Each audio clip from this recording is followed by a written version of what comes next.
حضرت مولانا حکیم الدین صاحب قاسمی دامت برکاتہم سے وہ تشریف لائیں اور سابقہ کارروائی کے ساتھ سیکریٹری رپورٹ کا خلاصہ پیش فرمائیں۔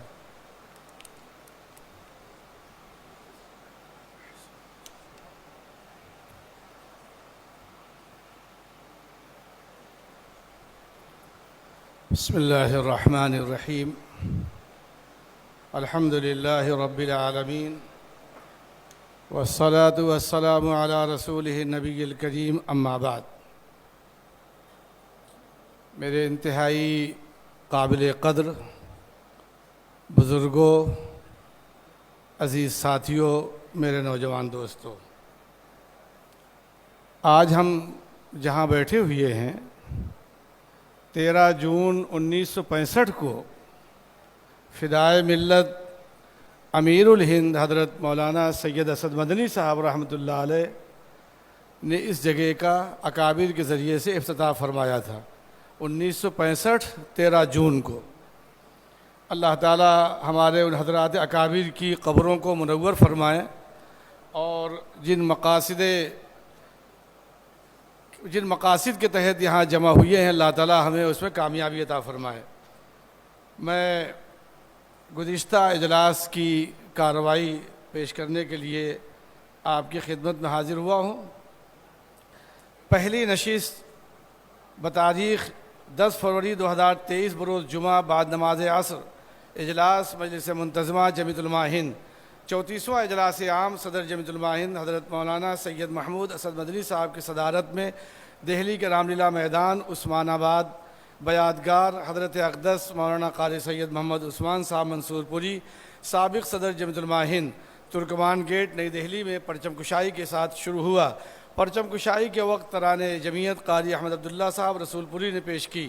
نظامت کے فرائض احقر اور مولانا مفتی محمد عفان صاحب منصور پوری نے مشترکہ طور پر انجام دیے۔ دارالعلوم وقف دیوبند کے استاد حضرت مولانا قاری محمد واصف صاحب نے تلاوت کلام اللہ سے مجلس کا آغاز کیا۔ نعت پاک مولانا امیر الحق عبداللہ اسامہ کانپوری نائب صدر جمعیت علماء اتر پردیش نے پیش کی۔ اجلاس کے اغراض و مقاصد پر مولانا مفتی محمد افتخار قاسمی صاحب صدر جمعیت علماء کرناٹک نے روشنی ڈالتے ہوئے اجلاس کے صدر کے لیے حضرت مولانا سید محمود اسد مدنی صاحب صدر جمعیت علماء ہند کے نام پیش کیا، جس کی تائید تمام صوبائی صدور و نظماء اعلیٰ نے باری باری کی۔ نماز مغرب کی ادائیگی کے بعد جب مجلس کا دوبارہ آغاز ہوا تو قاری احمد عبداللہ صاحب رسول پوری نے نظم پیش کیا۔ ایجنڈا نمبر 1 کے تحت احقر نے سابقہ کارروائی کی خوانگی کی۔ اس کے بعد حضرت صدر محترم دامت برکاتہم نے اپنے توثیقی دستخط ثبت فرمائے۔ ایجنڈا نمبر 16 کے تحت مولانا مفتی محمد عفان صاحب منصور پوری دامت برکاتہم نے تجویز تعزیت پیش کی۔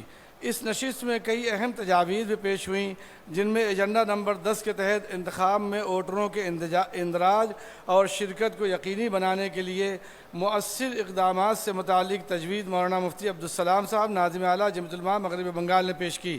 اس تجویز سے متعلق تائیدی کلمات جناب ساجد قریشی صاحب بھوپال، حضرت مولانا بدر الدین اجمل صاحب، مولانا حافظ ندیم صدیقی صاحب مہاراشٹر صدر جمعیت علماء مہاراشٹر نے تائید فرمائی۔ ایجنڈا نمبر 8 کے تحت مسلم اوقاف کے تحفظ کے تعلق سے مولانا محمد ناظم صاحب ناظم اعلیٰ جمعیت علماء صوبہ بہار نے پیش کی، جس کی تائید جناب کمال فاروقی صاحب نے کی۔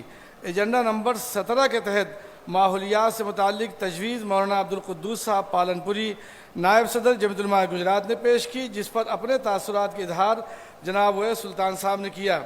ایجنڈا نمبر 6 کے تحت ملک میں بڑھتی ہوئی منافرتی مہم اور اسلاموفوبیا کے انسداد کے اقتدام پر تجویز مولانا مفتی شمس الدین صاحب ناظم اعلیٰ جمعیت علماء کرناٹک نے پیش کی۔ اس اہم تجویز سے متعلق اظہار خیال جمعیت علماء ہند کے نائب صدر حضرت مولانا محمد سلمان صاحب بجنوری استاد دارالعلوم دیوبند نے فرمایا۔ ایجنڈا نمبر 9 کے تحت میڈیا کے ذریعے اسلام مخالف اور جناب رسول اللہ صلی اللہ تعالیٰ علیہ وسلم کی شان میں گستاخی کے انسداد پر تجویز مفتی شرف الدین صاحب صدر جمعیت علماء انڈمان نکوبار نے پیش کی۔ اس سے متعلق تائیدی کلمات حضرت مولانا مفتی محمد سلمان صاحب منصور پوری نائب امیر الہند نے پیش کی۔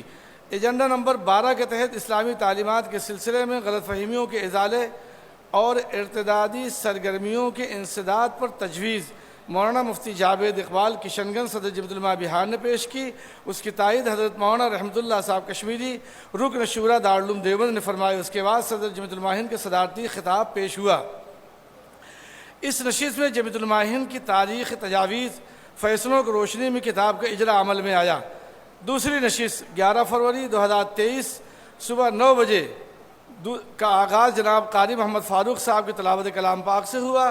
نعت پاک جناب مولانا احسان محسن صاحب نے پیش کی۔ ایجنڈا نمبر 14 کے تحت شعبہ دینی تعلیمی بورڈ، جمعیت یوتھ کلب، شعبہ اصلاح معاشرہ اور جمعیت اوپن اسکول سے متعلق پریزنٹیشن پیش کیا گیا۔ ایجنڈا نمبر 15 کے تحت عالم اسلام اور فلسطین سے متعلق تجویز مولانا محمد عابد قاسمی صدر جمعیت علماء دہلی نے پیش کی، جس کی تائید حضرت مولانا رحمت اللہ کشمیری صاحب نے فرمائی۔ ایجنڈا نمبر 6 کے تحت مسلمانوں کی تعلیمی و اقتصادی پسماندگی پر تجویز جمعیت علماء صوبہ ہریانہ، ہماچل، پنجاب کے صدر محترم مولانا علی حسن مظاہری نے پیش کی۔ اس کی تائید حضرت مولانا افتخار احمد صاحب قاسمی صدر جمعیت علماء کرناٹکا اور مفتی زین العابدین صاحب امیر شریعت صوبہ کرناٹک نے کی۔ ایجنڈا نمبر 7 کے تحت مسلمانوں کے لیے ریزرویشن سے متعلق تجویز جناب حافظ پیر خلیق صابر صاحب ناظم اعلیٰ جمعیت علماء آندھرا اور تلنگانہ نے پیش کی۔ اس سے متعلق تائیدی کلمات حافظ محمد ندیم صدیقی صدر جمعیت علماء مہاراشٹرا اور پروفیسر اختر الواسع صاحب نے پیش کی۔ اس نشست میں حضرت مولانا محمد ابراہیم ساتارہ پوری نے خصوصی خطاب فرمایا۔ ان کے علاوہ رنگون برما سے تشریف لانے والے مہمان جناب مولانا مفتی محمد علی صاحب جنرل سیکریٹری آرگنائزیشن آف علماء نے بھی تاثرات پیش کیے۔ اسی طرح رابطۃ العلماء اسلامیہ باٹلی UK کے نائب جنرل سیکریٹری مولانا ابوبکر دیوان، مولانا محمد خالد صدیقی صدر جمعیت علماء نیپال نے بھی اپنے تاثرات پیش کیے۔ ایجنڈا نمبر 3 کے تحت مدارس اسلامیہ کی آزادی، خود اختیاری کے تحفظ کے اقدامات پر تجویز صدر جمعیت علماء اتر پردیش مولانا عبدالرب صاحب نے پیش کی، جس کی تائید حضرت مولانا مفتی محمد راشد اعظمی صاحب نائب محتیم دارالعلوم دیوبند نے فرمائی۔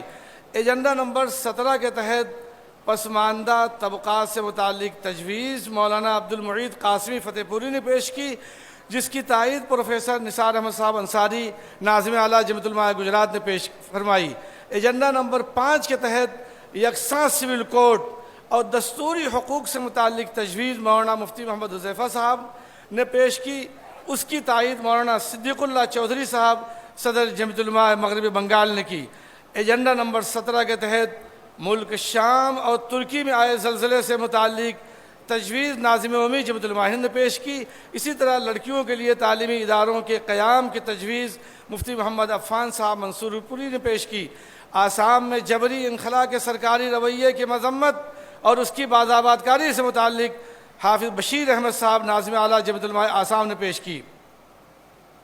بعدہ صدر جمعیت علماء ہند حضرت مولانا سید محمود اسد مدنی صاحب کا وقیع صدارتی خطاب ہوا۔ آپ نے اپنے صدارتی خطاب میں کہا کہ ہم RSS کے